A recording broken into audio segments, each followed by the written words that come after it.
Meeting for March 28th, 2022. Ms. Flowers, you take the roll call, please? Good evening, everyone. Roll call, please. Mrs. Huerta? Here. Mr. Rock? Here. Mr. Stevenson? Here. Vice President Rothstein? Here. President Tunnicliffe? Here. Notice of meeting. Please take notice that adequate notice of this meeting has been provided in the following manner. That a written notice was sent from the office of the Secretary of the Board at 4 p.m. on January 7th, 2022.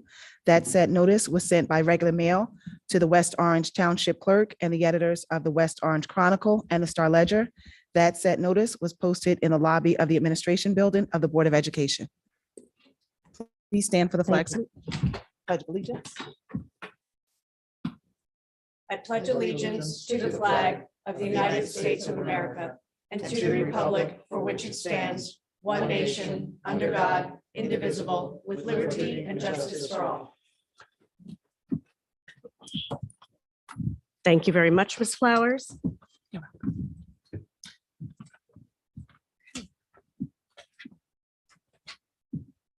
So I'd like to have a motion for consideration of the closed and public meeting minutes of March 14th, 2022. So moved. Thank you, Mr. Stevenson. Do I have a second? Second. Thank you, Mr. Rock. I think we will move to the superintendent report first. President Tunnicliffe, excuse me. We just need a vote for the minutes. Oh, I'm sorry. Yes.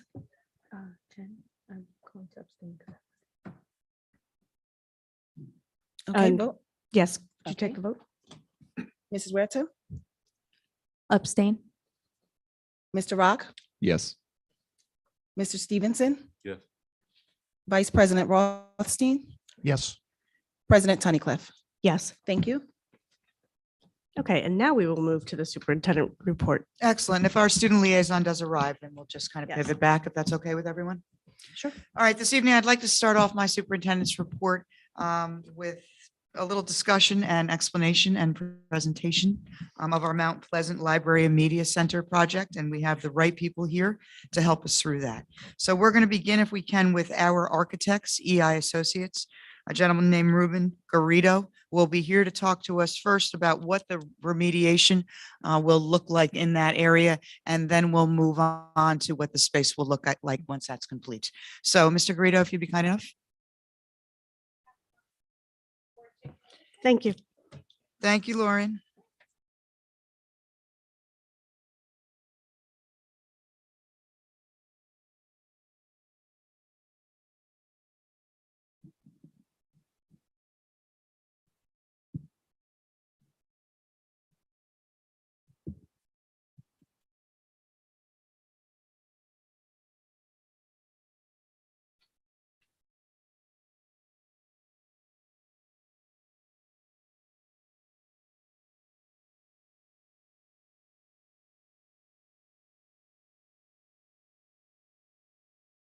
No, it's here if you want to, how you want to present. Yeah.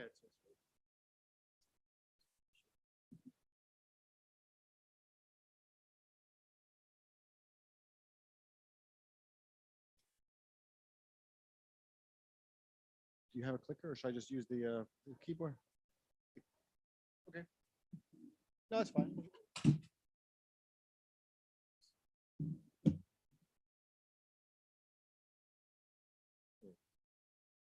Okay, good evening. Oh, sorry. Okay, good evening. My name is Ruben Garrido. I'm with EI Associates. I'm the manager of the architectural department. I deal quite a bit with determining damages that has occurred on older buildings. It's become one of my specialties. This issue was quite unique. When I first saw it, I knew there was something more than what I could see there, and I'll kind of get into it as we go along. As you can see from this first picture, some of you might be familiar with the building, and most of you, I assume, would be. This is a picture from the entrance of the building. The site is quite interesting because it's all on a hill. This is one of the upper buildings. It slopes down.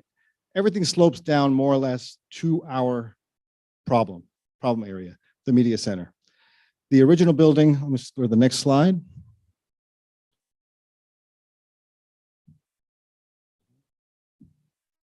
No, there was a. Okay, so the original building, as you can see here, can you see the mouse? Is the mouse? No, it didn't advance. It's not advancing for some reason.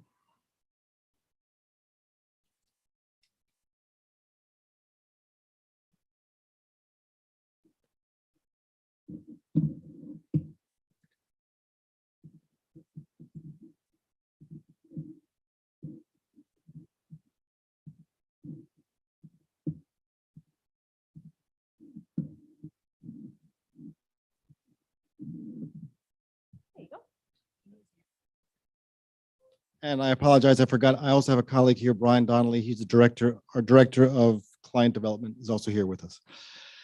Okay, so back to the site. As you can see from the site, the parking lot in the back. Let's see if the mouse works. Yes. The parking lot in the back does not work.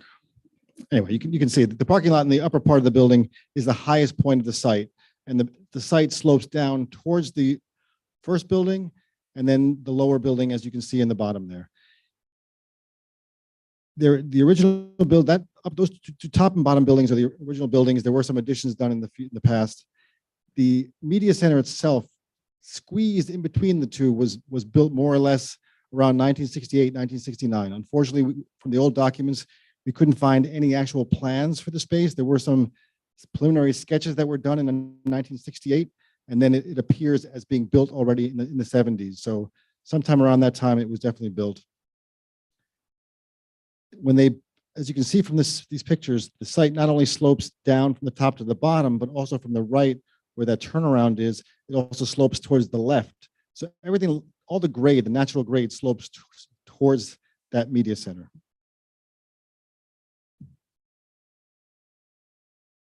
So kind of what I just mentioned, if you look on the upper right, I wish this mouse would work. Oh, you can see it. Good. It just you can't see it on here. If you do, that'll be awesome. Thank you. Just to make it easier for everyone to understand what I'm talking about.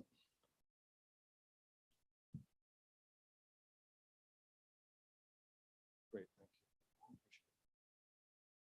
Thank you. Back to this microphone. As you can see, this is just a section kind of cut through the wall between the media center here and the upper school here. The grade, the natural grade currently is higher and slopes down, actually slopes underneath the building as is, and used to slope down where the media center currently is located. You can tell that from the front of the media center, the grade is still like that. This existing wall is actually the wall of the upper building. The footing of the upper building, for some bizarre reason, not for the bizarre reason for the building, but the building's footing ends here. They decided to build the slab for the new media center in 1968 lower than the bottom of the footing, which is something you don't do. Because of that, you have about 12 inches of loose rock and gravel underneath the existing footing, which cannot stop the water from getting through. Natural water, which is in the ground, will find its way to that point, and that's what's been happening. It just goes straight through. That wall is this back wall here, and this is facing the opposite direction. This building, this little addition itself is built with a series of laminated beams that are supported by steel posts that are in each of the outside walls. This wall here, as well as this wall here, those laminated beams span across. And there's a wood plank roof system that then spans from beam to beam that used to be exposed, was meant to be exposed top to bottom. That's how it spans. And that was an exposed ceiling that was also the roof deck. That has issues as well, which I'll get to later. The main issue, however, with the water infiltration into the space, which is the reason why the carpet always would get wet, is the fact that there's nothing stopping the water that comes from underneath this building from getting through.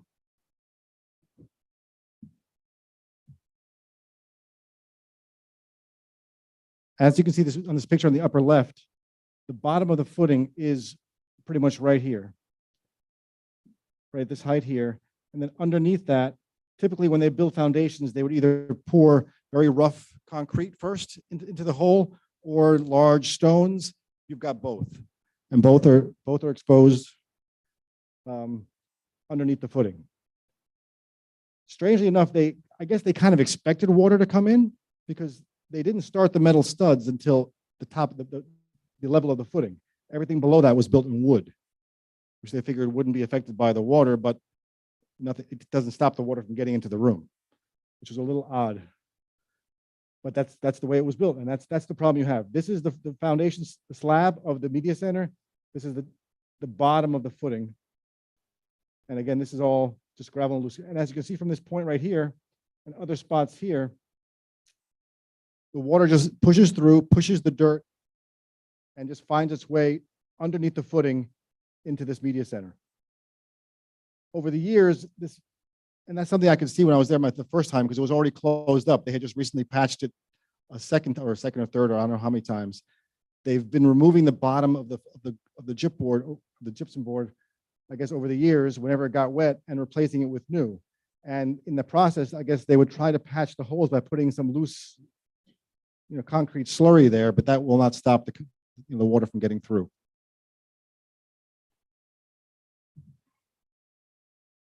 Here's just another picture, the same issue. Here's one of the columns I mentioned. You can see the bottom is starting to rust a little bit. The wood was damaged. Here's some of the wood. There's also clearly signs of termite damage over the years. And right here, this is the level of the footing, and this is all just loose soil or boulders or just rough concrete. And here's again more water getting in through here. The big problem is it's very difficult. Let me go to the next slide. This is a cross section of that wall. Again, here's the footing, the bottom of the footing, and this is just loose soil and concrete. This is our media center slab.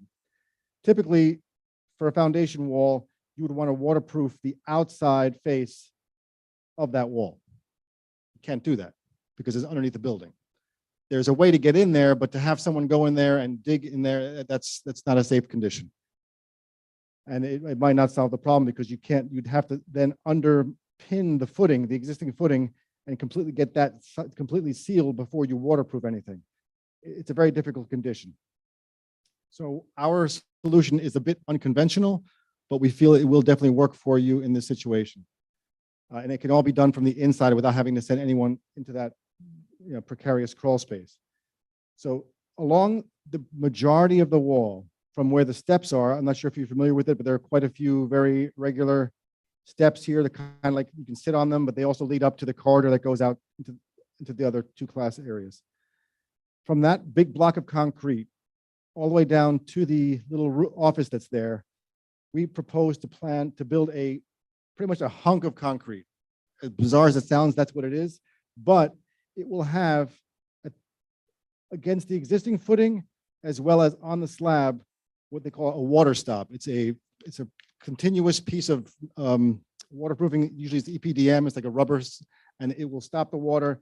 Usually it's used for joints between concrete pours in different situations. But they make surface applied types, which you can then place, and that would seal the water along the footing as well as along the slab for the entire length up until we get to that SGI, and it'll be carried up onto the existing steps. By sealing that off, the water will want to go somewhere. And we had quite a few discussions in the office. Well, why don't we just carry it all the way down to the existing outside wall? The problem I have with that is, and quite a few of us had with that, is the fact that the water is going to want to go somewhere. It's going to then find its way into the existing wall, and then you're going to have problems with that existing wall there.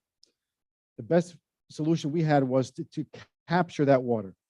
So in that SGI room, I think that's what it is, we'll bring that concrete that we're creating as a curb out and down, which you can see in the second section, creating a sort of basin in that room. Currently, there's a false wall behind that, at the back of that room. We'll take that wall and we'll move it to the top of that new concrete slab or concrete curb. That curb will also have a water stop prevent any water from getting in. It will be completely sealed. And inside this basin that we're creating will provide a surface mounted sump pump, which any water that will get in there at some point will find its way to this point, because water finds the path of least resistance. It cannot get through here anymore. You've got a giant hunk of concrete here. It cannot get through. It's never come through here. It's always come through here. It'll find its way to this point. To assist the water getting to that point and to prevent any hydrostatic pressure that might occur up against our new concrete, this blue line here is a drainage board. This drainage board will be continuous and will run behind this concrete. It'll just be set in place and then poured around it all the way from the steps all the way down to this point. So any water that pushes through here will automatically find its way with this drainage board to this retention basin.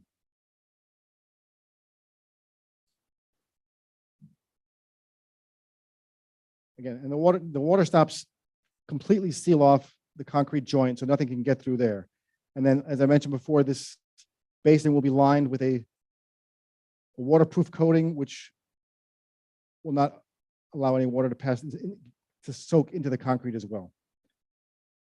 In this wall, which is currently about here, we're going to just move it about a foot. In this wall, we'll provide an access panel, a gasketed access panel to prevent any smells or anything from getting through. But we don't expect tons of water, but it's just enough water that's damaging your carpet constantly. You'll be able to access the pump, just check on that every once in a while, because the pump will be automatic. So again, that will in essence stop the water, bring the water to the front, collect it in the basin, and then it'll be pumped out of the space. Unfortunately, this room has quite a few problems. This is the major one, but there are quite a few other ones that we're going to get to now. Another problem that we have is this is kind of what I was mentioning before, how the natural grade just automatically came down. And this grade change that you see here used to go straight through. You can actually see how they dug this all out and took the waterproofing off of this when they built this. Not only does this slope this way, but this grade here also slopes back towards this point right here, which is in this bigger picture right here. If you can, I'm not sure if you can see it, but in this area here, so much water collects that in the winter it freezes and brick has been popping. There's a whole series of brick popped off the face of the wall here. So there's water getting into this wall as well from outside. In addition, you've also got the joint between the two buildings is open here. They've tried sealing in the past with mortar, but the mortar, because these are two different buildings, they expand and contract separately. You need an expansion joint at this point. So to help the outside problem that we have here, since we have this little retaining wall, it's a simple fix of digging this up, waterproofing the wall here, providing a little foundation drain piece that will run along the face of the wall here at the lowest point above the slab. And we can then have it just drain out through this retaining wall, which is back here, onto grade at this point here. Just get it away from the upper part of the wall here. Along the joint of the walls, we'll just provide an expansion joint, which is just an L-shaped piece, which will cover the joint and won't allow water to get in. In case you're curious, this right here is the access panel to get into the crawl space that is underneath this upper building here. Try to move this along.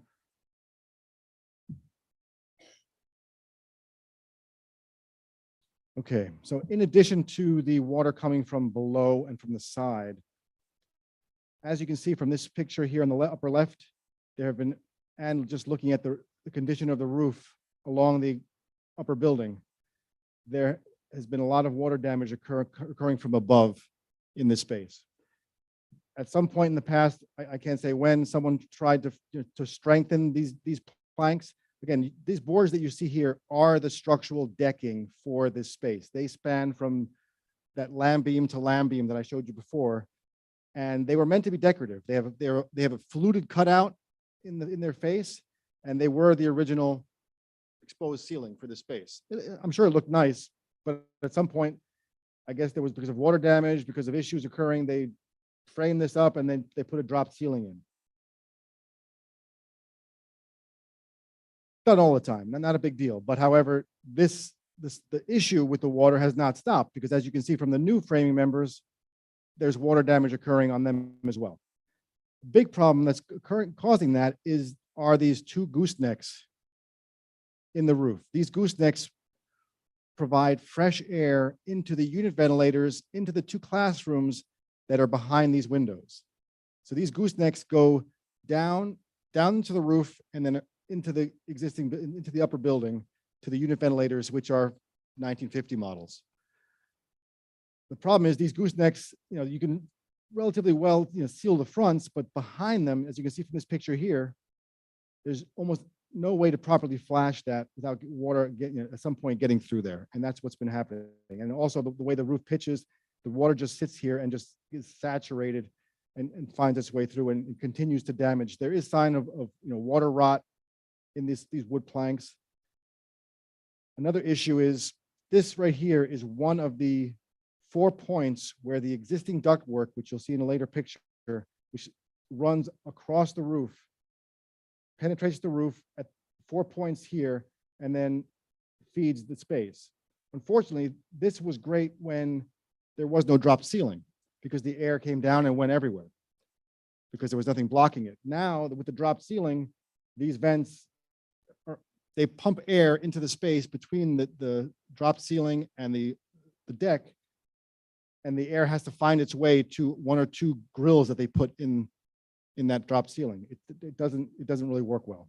Plus, you'll see from another picture, the ductwork is old. It's sitting on the roof. It's definitely been compromised. I'm pretty sure there's water in the duct. There's definitely water around the waterproofing. It's an issue. As you can see here as well, there's also water dripping through the vent onto the light fixtures. Okay, let me continue. Try to speed this up. I apologize. It's just okay. So here you can see this currently is the duct that from the mechanical unit that feeds this media center. This duct runs across the top of the media center. In the back here, you have the duct comes up and goes through the wall into the upper building. You'll see in a bit, there's a mechanical room located more or less here, which has a unit. The unit is probably from around, again, late 1960s, early 1970s. It's exceeded its life expectancy. And it feeds the duct straight coming down this way and pops in 4 locations into the space. Our suggestion is, first off, you want to get this duct off the roof. Ducts should not be on the roof. I actually found a Google shot showing when they re-roofed this, and you can see this duct has not moved. So how they were able to get the roofing underneath this is beyond me. It's probably not that well sealed, which is an issue getting water getting in. Our suggestion is to provide a new rooftop unit on the kindergarten, which is on the other side of the space. A new DX, it'll have, let me see, I'm not a mechanical person, but it's a new package DX cooling, modulating natural gas heating. It'll have gas reheat and dehumidification controls, which is what you need for the space.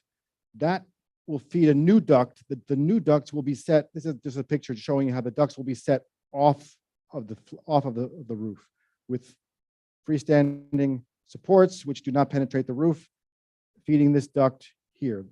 The 4 points that currently penetrate the roof now will reuse those points, but instead of having it just ventilate into the space, we'll actually have branch offs that go across in 4 locations, which we have to be careful because of where the laminated beams are, but we've laid it out that it'll work.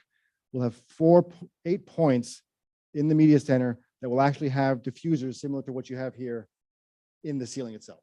So actually be able to provide air straight into the space. And we'll provide a new return location here. Each penetration will be properly, we'll have a proper curb and flashed, properly sealed, everything.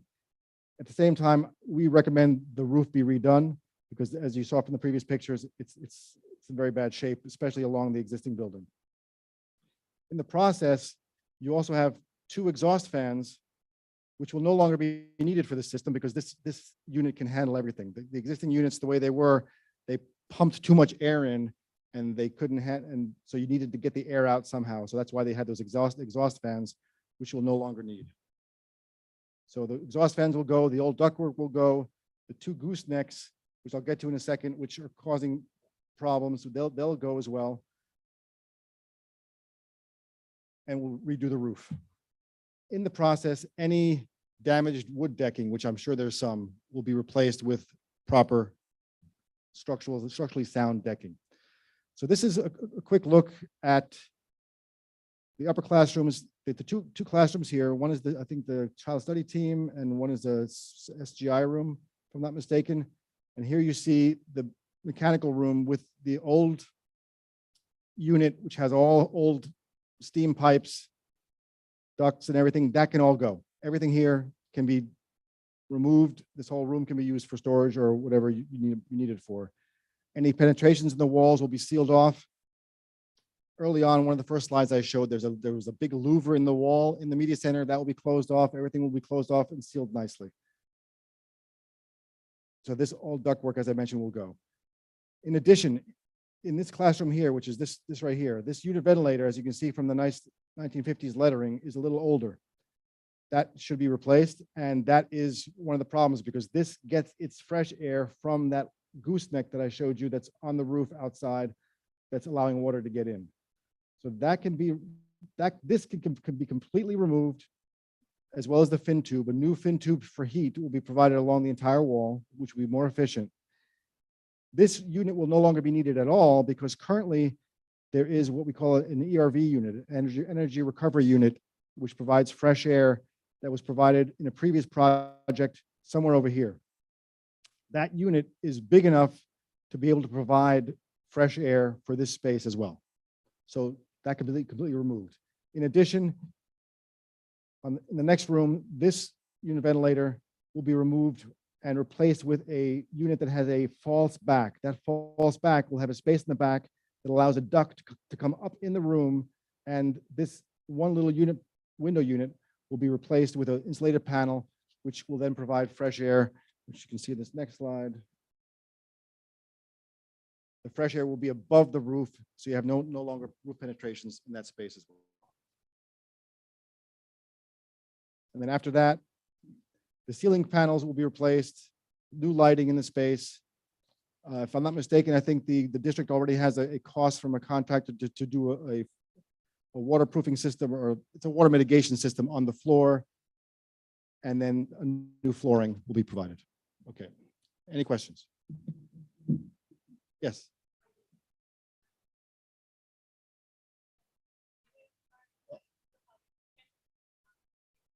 Oh, I'm sorry. Okay.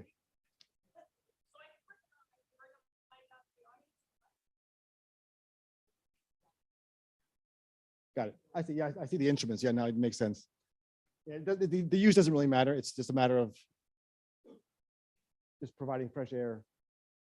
Okay. Thank you.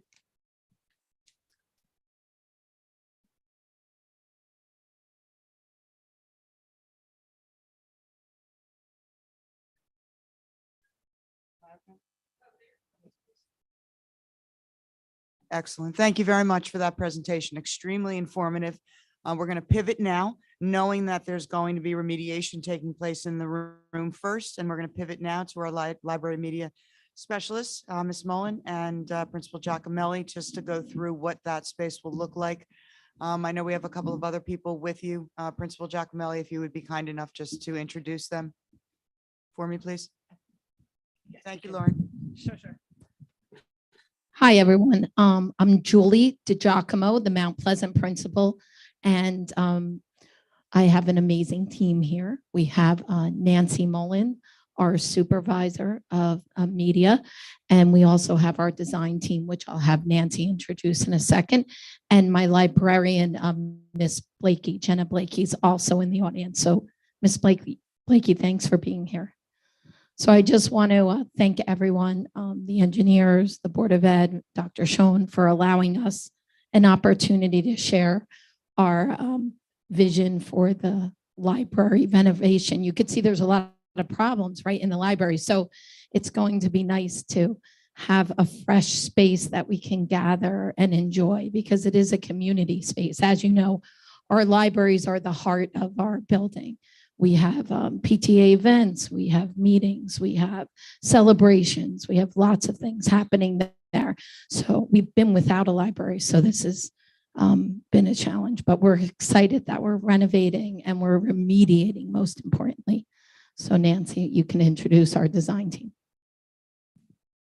Yes, thank you, Julie. So Nancy Mullen, Supervisor of Career Education and Library Science, and very happy to be here with our team, our design team, which is Bridget Soika-Smith Design Studio. And here's Bridget, and you'll see a slide in a few minutes of the rest of her team. And she brought Allie Smith with her, who's in the audience. And I've had the pleasure of working with Bridget and her team on several projects. In fact, if you look around you in the space, Bridget and her team are responsible for redesigning this space several years ago. And you'll see also they were responsible for the Kelly School space as well, the beautiful library over there when we received our donation. And we're very fortunate to have them on our team. So do you want to just tell us a little bit about your team? Sure. Hi. My company is, I'm an architect by trade, and I am now an interior design and furniture dealership company located in Montclair, right next to you guys. I'm in my 22nd year of business, and my passion is media centers and libraries, although we do entire schools, VOTEX, municipal buildings, firehouses. Probably touched a lot on the entire state of New Jersey. It's been a lot of years, actually 30 years I've been doing this, 22 in my own company. So Nancy and I worked together on several projects being brought in. The Kelly School was very special because of what it meant. And that was a very fun project to work on. The renovation of this library in a couple different phases we worked on.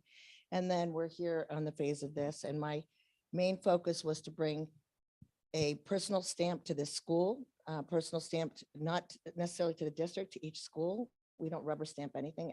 Everything is very personalized to the school, but it focuses on longevity, green, recyclable, not being too trendy, fabrics that have 200 or 1,000 more double rubs. That means they're not going to fade off on anything and that they're not going to wear down, and basically indestructible, because kids ruin everything, basically.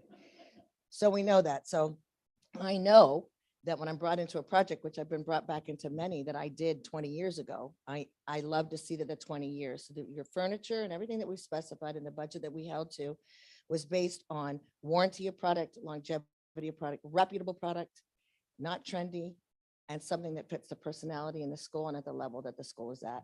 So Nancy will share that. Allie, as my director of design, has been, and I didn't bring the whole team because you don't need to see us all, but you'll see us kind of up there. So it's a privilege to be able to work on this. It's a privilege to stay in my area and to bring something to life that desperately needs it in this particular school. Having a little technical difficulty. So use your imagination. Should be up shortly. So while we're waiting for that, as I mentioned, the Kelly School across the street, and also there are some smaller projects at Gregory and Redwood and some of the other schools in the district that Bridget and her team have helped us with. So when this project came up, I immediately spoke to Bridget about it because they have such a great eye for everything. But I want to just tell you a little bit about the vision for the libraries, because I think that's an important part of what we do when we redesign a space. And I want you to know that the library is the welcoming heart of the school for students, staff, and the community, for parents and guardians and everybody, where they can all come to learn, discover, create, and connect. And right now, this space is very quiet, but if you come any day at lunch, you'll see about 150 students here doing all different things. And it's just a great place to be when you're in the library. We base our information for the library on Future Ready Libraries initiative, which highlights the areas of focus in the running of each library and serves as a foundation of our library curriculum philosophy. And you can read more about that on the website, because I do have that information up there.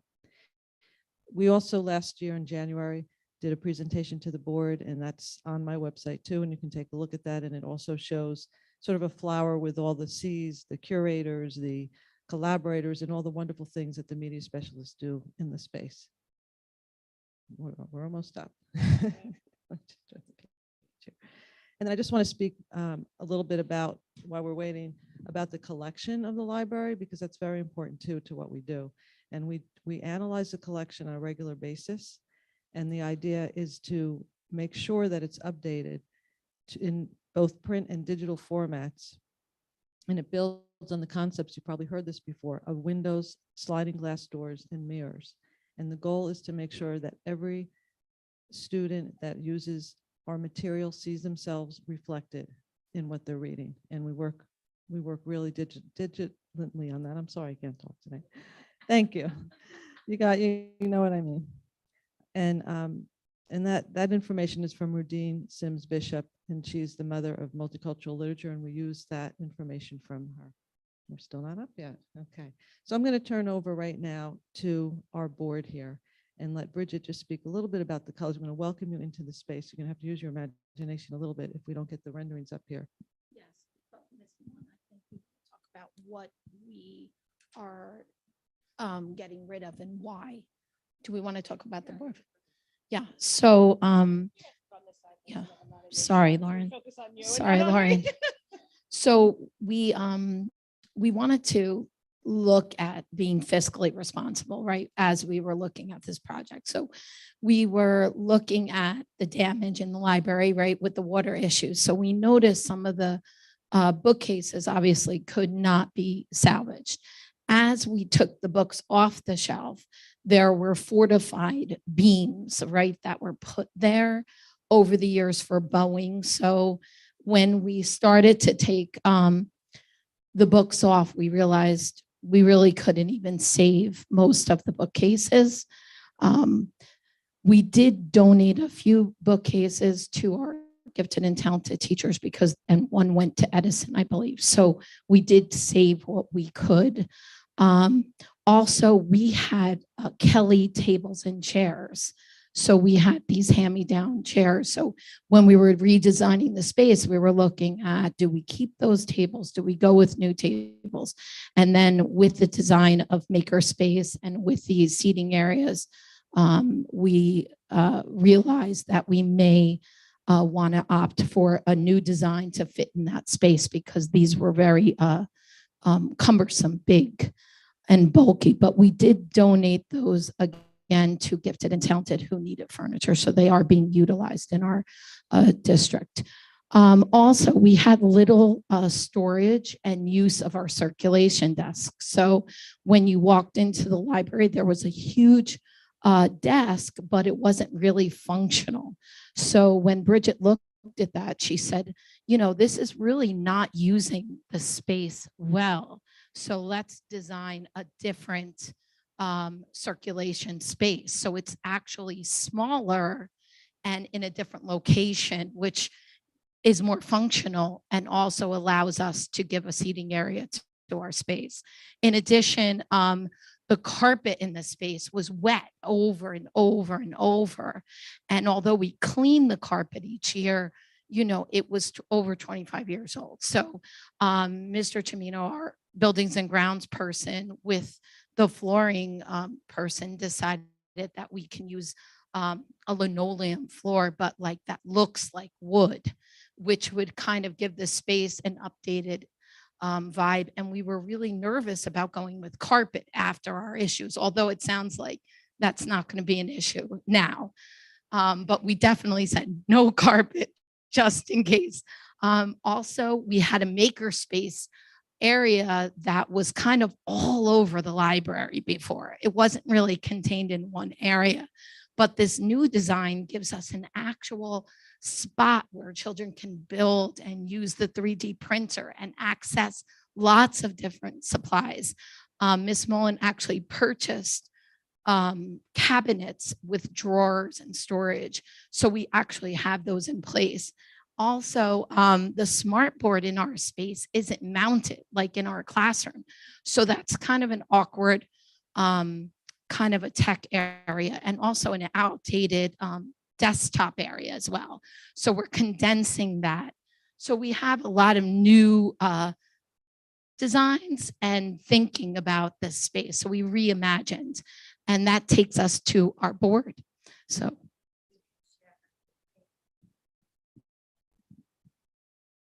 can I talk from here? I have to be over there. Am I good? Can you hear me? Okay, so when we talked about the floor plan and she had brought you in, we have made it so when you come into the space, your circulation desk is to the back. They had no storage for the circulation desk, and circulation desks used to be like the Taj Mahal to libraries. I mean, you see in public libraries, they're huge, and they're underutilized in public libraries as well because we use libraries differently. So we made this space so it was more approachable to students, more interactive with the media specialist and the librarian, and more storage space for her to put things in and circulate books and book trucks. To the left side of her is what I would call a low cyber bar. So that is where either with their own computers or desktop computers will be learning how to use the library through the computer because we don't have card catalogs anymore. Those are outdated, and learning still what the Dewey Decimal is, how to use a library and how to do research because that's how libraries are used. And then to find books if they want to and how they're in sections. Your teaching and study areas in the center. That's where you see the long tables and the chairs. And those tables are all movable tables on casters and height adjustable. And then the plastic chairs that can be stacked. The colors are really fun. At the tables, we did the orange chairs, the gray base. At the makerspace, which is in the back of the library, the right back, we have two industrial tables on casters with butcher block tops. So they can cut, we can also sand it down at the end of the year. The laminate's not ruined because it's butcher block, and that's the way to go unless you're going to be doing a Corian, which really didn't seem the right thing. So the butcher block tops with storage underneath, and then all the high stools have a red top on them. So you're seeing the butcher block, you're seeing the orange. Then you're seeing a lounge area that's in the very front off of the stairs, which is an area for them to actually relax and read. And you're seeing these fun colors in the front, which are all the vinyls that I talked about that have the double rubs and don't come off. And then you're seeing the library reading chair where the librarian does sit, reading time and story time and sharing and congenial time between the students is still very important. So we chose something really fun. I don't know if any of you are familiar with Charlie Harper, but he's an illustrator and he has come into the furniture world in a big way. And I'm delighted because not many do. So we are doing a backdrop to the whole circulation desk in a Charlie Harper wall covering in the yellow, which is just adorable, and it'll be bright and it'll be fun. And then we brought it back in with the librarian's chair, the back of the chair. The wood flooring was kind of partially picked when I came on board, but I love it because it's an LVT, it's a luxury vinyl tile, that's what they call it. It can take any beating and it can take, we all know you're not supposed to use bleach. You're not supposed to use it in hospitals, and cleaning people you can't control, they still do. So I still specify everything bleach cleanable that I can because I know they use bleach. They just do. It's still the greatest killer of any bacteria, despite that. Your shelving, it's really cool what we did with all your shelving over here. We made it all mobile. So it's on casters, so it can be pulled apart and moved or pushed against the wall if you have an event. So everything over on the right. So here you're seeing our renderings. So you're seeing the end panels on them have these green trees and blue top and white shelving. And you're seeing the wood plank floor. You're seeing the chairs. You're seeing your computer area. You're seeing your circ desk. And it's really light and bright. And we also picked the paint color as well to keep it light and bright. You're looking at the circulation desk, a quick pickup in the corner. That's kind of one of our specialties, kind of branded for our company. And what it is, it's a grab and go area. So they can do thematic, holiday, presidential, anything like that. So the kids have thematic things, and to get them to not necessarily have to go to the stacks, but have an interest of, wow, that book looks interesting. I want to take it and read it. And then book trucks. So you'll see that Charlie Harper wallpaper behind the rendering doesn't show it too well, but it's on there. And then now you're looking at the stacks, which are a combination. They're on casters. The bottom right gives you a good idea, but those aren't on casters. So we've done a blue interior, a blue top and blue interior shelves with white back. And then we've done these trees on the side in green, and every other one has a tree and then a display, then tree, then a display. So she can also do displays on the end with any of the paperbacks, grab and go, if there's any periodicals, that kind of thing. So we tried to integrate every inch we could on the perimeter where we could. We put shelving back in under the windowsills in the front. We put shelving back in that had to be taken out. We're putting it back in. And there you're looking, when you walk in, you're seeing the lounge over to the right over the railing. And then you're seeing this other, you're seeing the lounge there, and then you're seeing what the end panels look like. on there for on the renderings. You through there? There's this is called the Caterpillar. These pull apart and put together in many different ways. They're easy to use, they're cleanable, they're fun, they're at a height that doesn't tip, and the kids will use them, I think, a lot. So this gives you kind of a bird's eye view of looking at that area up to the left where the steps will be with the librarian's chair there. They can pull up mats up on the top. You'll see the bookshelves. Now you see the PowerPoint wall, or the wall, so that you now can do projection. See the computers to the right, and then you see the circulation desk on top of the wood with the Charlie Harper backdrop. This is showing you kind of, that's the Kelly School at the bottom, but that shows you kind of what a cyberbar looks like. And then the stools are at the makerspace. So those are kind of a plastic top. So if they spill anything on it or use any kind of glue guns or things like that. And then you're just looking at the other renderings and other perspectives are colors to give pop of color, but not make it so in 10 years, you're going to look at it and say, oh, this looks too childlike or it looks too adult-like, but it does feel like it should for the age. So they feel fun in it. They feel like it's their space. So I think we've attained that pretty well. Another rendering, we did quite a few just so we could get an idea of what it looked like. Yep. These are the 3D printer carts that you already own that are in there. And those separate you between your stacks and your makerspace in the back. And that is, that's a great makerspace back there. The kids will love that. No, you didn't. And so now when they walk in, they see that the library, the media specialist has a view of the library from all angles now, can get out of that desk on the one side, is electrified, can display in the front with the shelves, can do her quick pick and move that around anywhere she wants in the library, he or she wants. And then you have your media and you have your makerspace. So we've hit every point in a very small space. But by cleaning this all up and taking it out and just getting rid of everything that's accumulated and damaged, and like she said about the structural support, those shelves, I'm not the code buster. I don't walk around. I walk into a lot of libraries and I'm like, this library shelving's got to come down. It's a liability to you. We looked in and refortified these as well if they're not overhead strutted. And believe it or not, there are parts of where we are that are in an earthquake zone. So library shelving is one of the things I do, especially whether it be wood or steel. So I'm always very concerned that a kid will climb up on it, or fun playing brawling, or in this size library, adult brawling. And if they hit those stacks, they don't come down. So safety is really a part of what we do. You're looking at just the paints. It's a kind of a neutral gray. You're looking at the wall covering in a yellow, and you're looking at your LVT floor, which will stand the test of time. That's just giving you another, there you go. There you go, and thank you.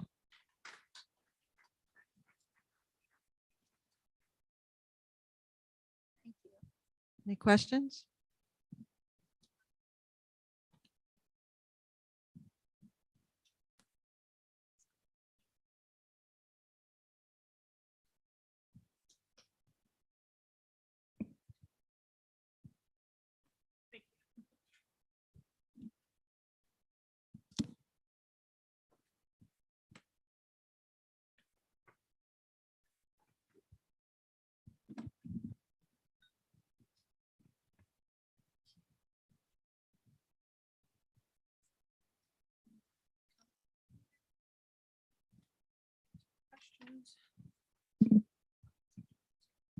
Give me 1 second. I'll turn those mics on. 1 moment.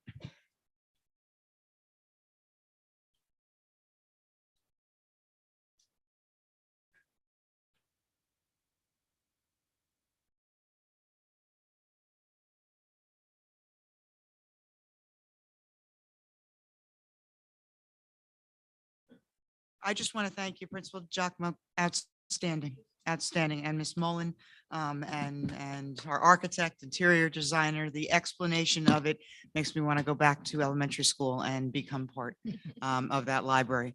I think EI did a very comprehensive job in explaining why we have to do what we have to do in order to make it the space that we need to have. It sounds like years and years and years of things just kind of being band-aided.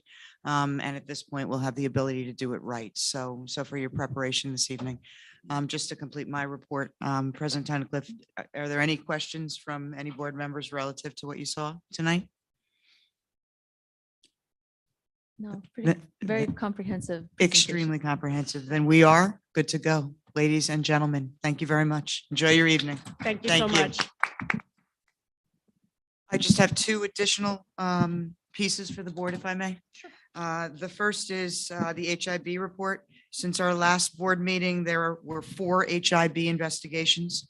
I did a review of the summaries of the investigation and of those reported. There is 1 confirmed and 3 non-confirmed. I concur with the findings of our anti-bullying specialist. And finally, just an update for the board members and our community. Since lifting our mask mandate on March 7th, the district has experienced a continued decline of reported COVID-19 cases, despite the news of additional variants. I thought it important just to bring everyone up to speed. If you recall, back in December of 2021, we had 521 positive cases. As of March 8th, there were 20. So it would seem that even with lifting the mask mandate and allowing the optional component to be part of what we're doing, that we are doing okay medically. I just wanted to let you know. And we have our wonderful student representative. Hello there. Hi. Want to introduce? Yes, so would you like to give your report now? Yes, please. Thank you. As you all know, here at West Orange High School, we have many talented individuals. We just wanted to commend 9 of these students that are currently enrolled in AP Art, who debuted their amazing artwork at the West Orange Arts Council. We would love to commend these students for their amazing work and talent that always makes West Orange proud. Additionally, we would also love to congratulate the West Orange Theater Program, which brought home multiple awards at the Speech and Theater Association of New Jersey competition.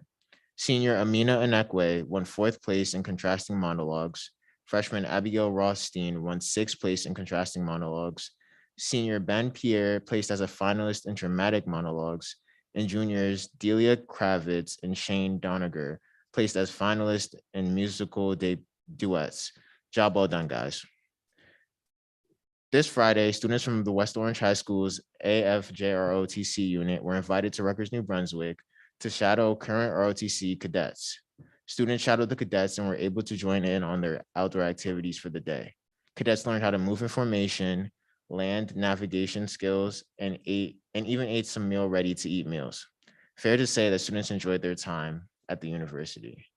And finally, we also wanted to let everybody know that the spring musical Into the Woods is premiering April 8th here at the high school. Thank you.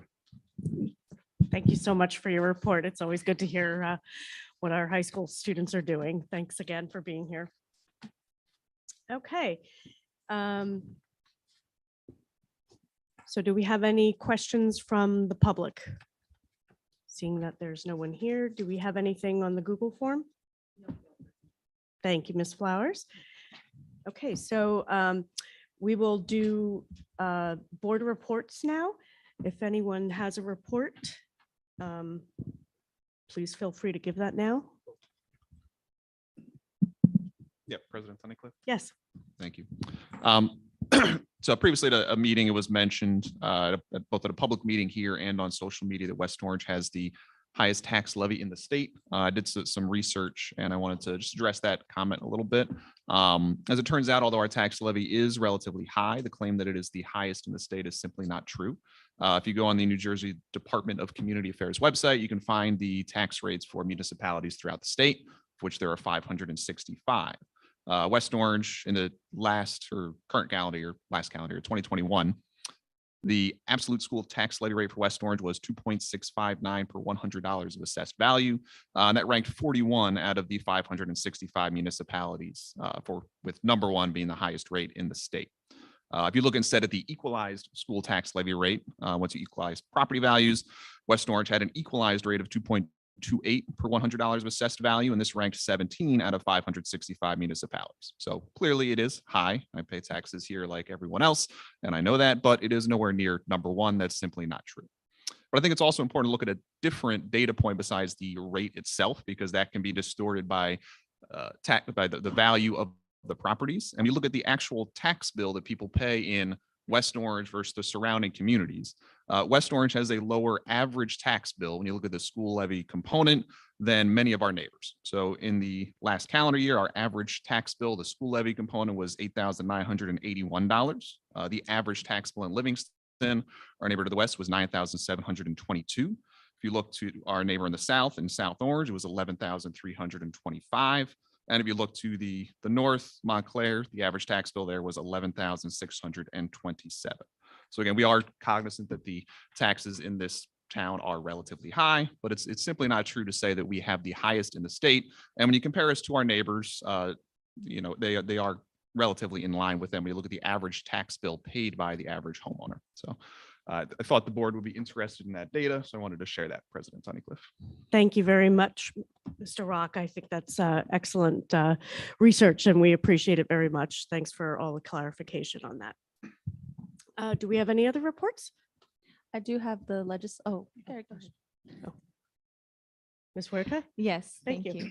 So the legislative report, we're just highlighting 4 bills right now. A3196 and S2349. This bill would make the NJGPA a field test. This means that it would prevent it from being used as a graduation requirement for the class of 2023. And instead, the data gathered would be used to determine the cut score to be used in the future. This bill passed the assembly 3-24, and it awaits action in the Senate, and it is supported by NJSBA. The next bill is S464A2199. This bill would allow the use of virtual instruction on emergency closure days. It passed the Senate on March 3rd. At the same time, it was amended to only allow for virtual instruction if the district had already used at least 3 emergency closing days. The amended bill awaits action in the Assembly, and it is supported by the NJSBA. S896 S896 and A677. This bill would prohibit the use of EDTPA as a requirement for a teaching certificate. It passed the Senate on March 24th, and it awaits action in the Assembly. It is supported also by NJSBA. And the last and final bill is A3816 S-2462. This new bill would require high schools to start no earlier than 8:30 a.m. as a requirement to receive state aid. It would not take effect until 2024-2025. It is sponsored in the Assembly by Craig Cullen and in the Senate by Vin Gopal. It was introduced last week and no action has been taken. NJSBA has not taken a position on this yet, but this would definitely have a huge impact on our district, and it has been a big talking point among different districts all over the country, I believe. So we're keeping an eye on the progress on that. I did want to make a note that the arts, the arts that our students did is still on display in the West Orange Arts Center. That's 551 Valley Road until April 30th. So if you didn't catch it, you can still have a chance to go see it. And that's all for me. Thank you. Thank you, Ms. Huerta. Always good to know what's going on in Trenton. Mr. Rothstein. Yes. Yeah, also just wanted to second that. Anyone who hasn't had a chance to see the art show, the AP art show, fabulous. Just I was saying to someone else who was there, if I had wandered in not knowing that it was a high school student art show, I would have just thought that I showed up to an amazing gallery with, terrific artists' work. It was just really stunning stuff. Oops, I just clicked away from my notes. Just add while you look for your note. One last note, Ramadan will be beginning April 1st around would be the first day. So just a note to teachers and family and staff and happy Ramadan Mubarak. But also that students might be fasting, so they may need to take a break or so we do fast from sunrise to sunset, which is a long day for us this year. So Ramadan Mubarak to everybody who celebrates. Thank you for that reminder. Thank you. All right. And having found my notes, just wanted to report out that the Board of Education, of course, is continuing our search for a full-time permanent superintendent. And we've closed the RFP period for search firms that are going to assist us in the search for a superintendent, and have received 3 different responses. The Board of Education is going to schedule a meeting for April 5th, right? That's what we agreed to, April 5th, in order to interview respondents. And I believe that we said the 11th, but correct me if so the 11th is when we hope to make an announcement then of a search firm that we have selected. Much more to be announced after that, as we engage in a number of different steps to go through a process to find the right superintendent to move us forward. But I'm really excited about the progress that we're all making. Thank you, Mr. Rothstein. And just to note that that search was open for 3 weeks. Thank you. We're excited to have gotten the 3 responses we did. So more to come. Anyone else? Okay, so I will give a brief report. First thing I wanted to mention was that since we have not received any input in the last couple of meetings, we're going to stop the Google form from submission for our board meetings. We are all back. I know this was a stopgap measure to kind of, as we were still in and out of school, we kept this in place, but we welcome the public back to our board meetings to attend in person. And if you have a question or would like to make a comment, we welcome you here in person. Thank you so much. And the other thing I wanted to report on is we always get a nice report from our student board liaisons, and I wanted to give some additional information about some of the other schools. So I will be giving updates at each meeting about some of the ongoings of what's going on in our other schools. So tonight we're going to start with the Betty Madalena Early Learning Center, some highlights from them. First, we're celebrating Read Across America Month, and the Betty Madalena Early Learning Center students, as well as the preschool students located at Washington Elementary, just completed a month-long celebration of Read Across America with families reading to their child's class via Google Meet.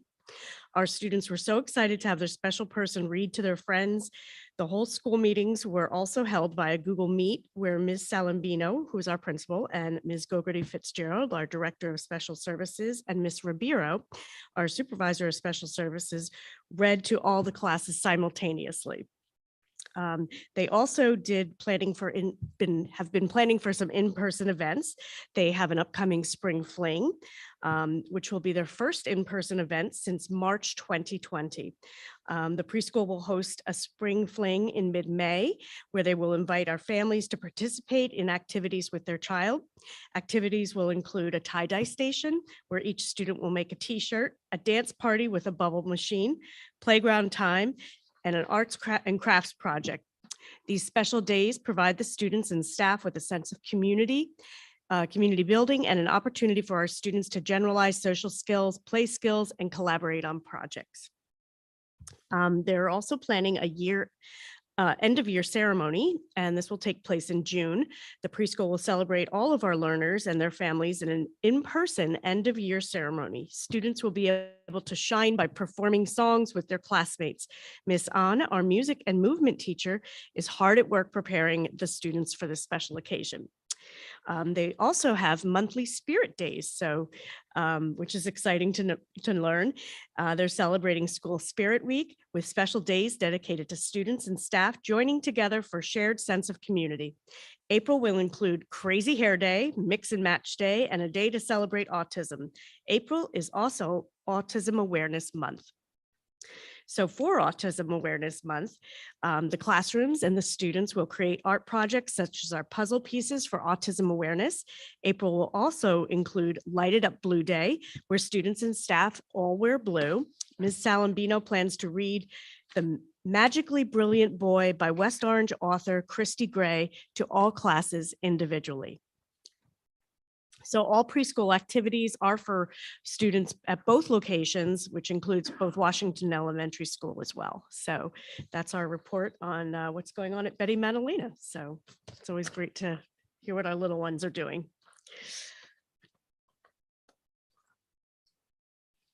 Okay, now back to our agenda. We will start with personnel.